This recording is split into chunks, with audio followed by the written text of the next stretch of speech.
Chapter 2. Tradesman and the scraper still troublesome. Gowing rather tiresome with his complaints of the paint. I make one of the best jokes of my life. Delights of gardening. Mr. Stillbrook, Gowing, Cummings and I have a little misunderstanding. Sarah makes me look a fool before Cummings. April the 9th. Commenced the morning badly. The butcher, whom we decided not to arrange with, called and blackguarded me in the most uncalled-for manner.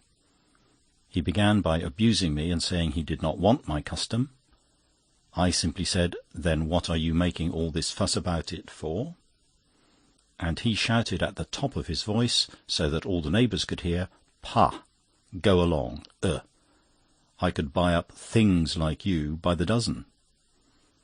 I shut the door and was giving Carrie to understand that this disgraceful scene was entirely her fault, when there was a violent kicking at the door, enough to break the panels.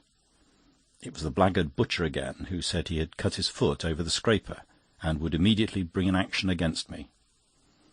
Called at Farmerson's, the ironmonger, on my way to town, and gave him the job of moving the scraper and repairing the bells, thinking it scarcely worth while to trouble the landlord with such a trifling matter. Arrived home tired and worried. Mr. Putley, a painter and decorator, who had sent in a card, said he could not match the colour on the stairs, as it contained Indian carmine. He said he spent half a day calling at warehouses to see if he could get it. He suggested he should entirely repaint the stairs. It would cost very little more. If he tried to match it, he could only make a bad job of it. It would be more satisfactory to him and to us to have the work done properly. I consented, but felt I had been talked over. Planted some mustard and cress and radishes, and went to bed at 9. April the 10th. Farmerson came round to attend to the scraper himself. He seems a very civil fellow. He says he does not usually conduct such small jobs personally, but for me he would do so. I thanked him and went to town. It is disgraceful how late some of the young clerks are at arriving. I told 3 of them that if Mr. Perkupp, the principal, heard of it, they might be discharged.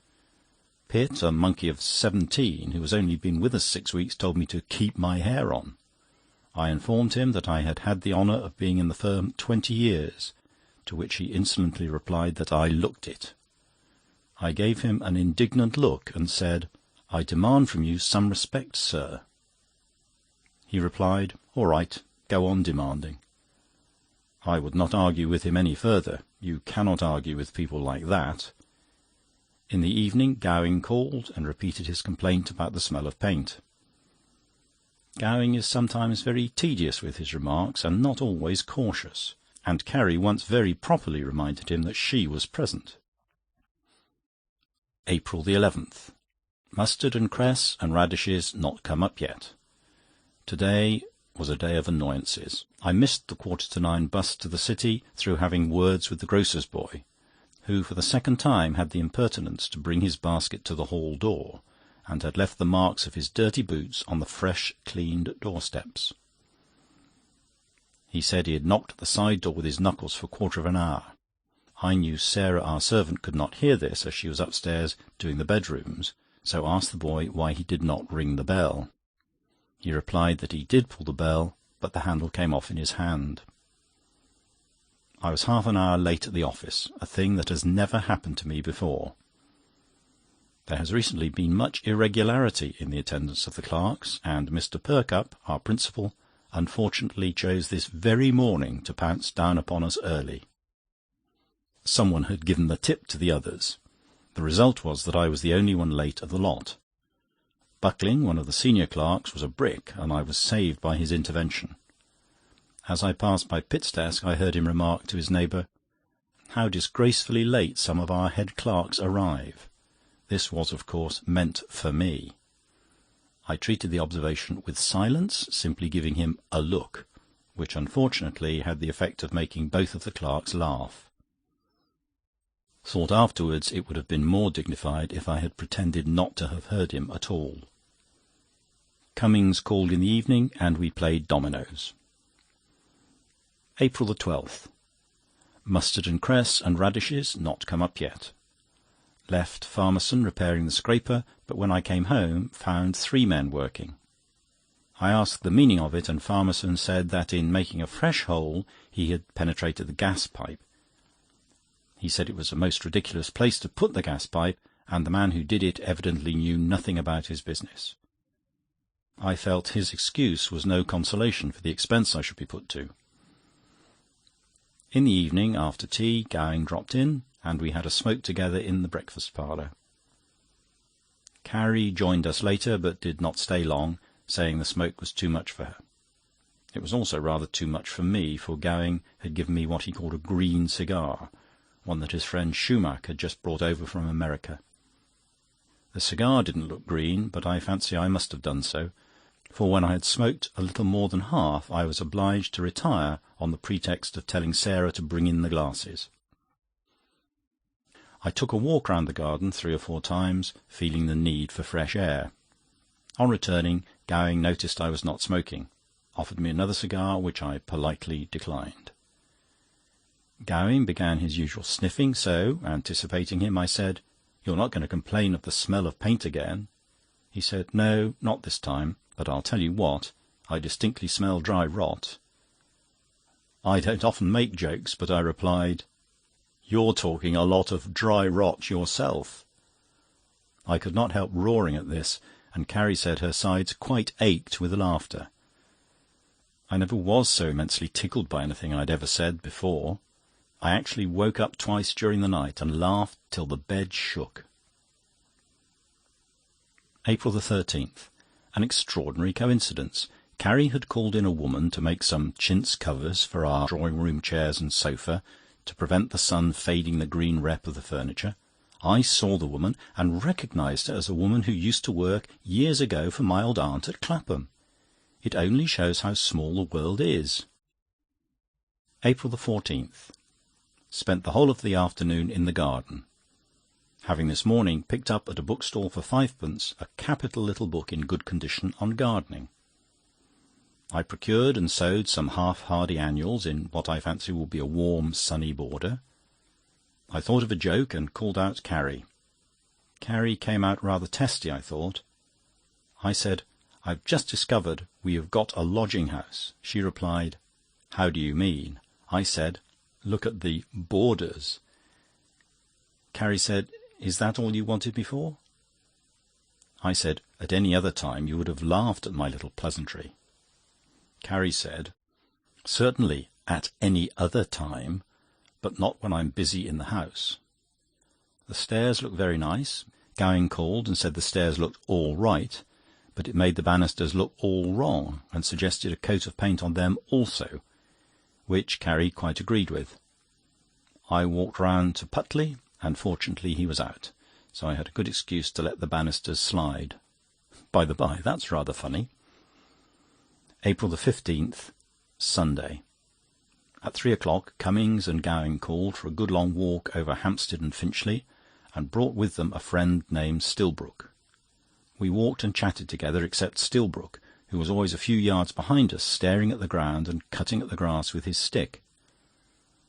As it was getting on for 5, we 4 held a consultation, and Gowing suggested that we should make for the Cow and Hedge and get some tea. Stillbrook said brandy and soda was good enough for him. I reminded them that all public houses were closed till 6 o'clock. Stillbrook said, "That's all right, bona fide travellers." We arrived, and as I was trying to pass, the man in charge of the gate said, "Where from?" I replied, "Holloway." He immediately put up his arm and declined to let me pass. I turned back for a moment when I saw Stillbrook, closely followed by Cummings and Gowing, making for the entrance. I watched them and thought I would have a good laugh at their expense. I heard the porter say, "Where from?" when, to my surprise, in fact disgust, Stillbrook replied, "Blackheath," and the 3 were immediately admitted. Gowing called to me across the gate and said, "We shan't be a minute." I waited for them the best part of an hour. When they appeared, they were all in most excellent spirits, and the only one who made an effort to apologise was Mr. Stillbrook, who said to me, "It was very rough on you to be kept waiting, but we had another spin for S&B's." I walked home in silence. I couldn't speak to them. I felt very dull all the evening, but deemed it advisable not to say anything to Carrie about the matter. April 16th. After business, set to work in the garden. When it got dark, I wrote to Cummings and Gowing, who neither called, for a wonder, perhaps they were ashamed of themselves, about yesterday's adventure at the Cow and Hedge. Afterwards made up my mind not to write yet. April 17th. Thought I would write a kind little note to Gowing and Cummings about last Sunday, and warning them against Mr. Stillbrook. Afterwards, thinking the matter over, tore up the letter and determined not to write at all, but to speak quietly to them. Dumbfounded at receiving a sharp letter from Cummings, saying that both he and Gowing had been waiting for an explanation of my, mind you, my extraordinary conduct coming home on Sunday. At last I wrote, I thought I was the aggrieved party, but as I freely forgive you, you, feeling yourself aggrieved, should bestow forgiveness on me.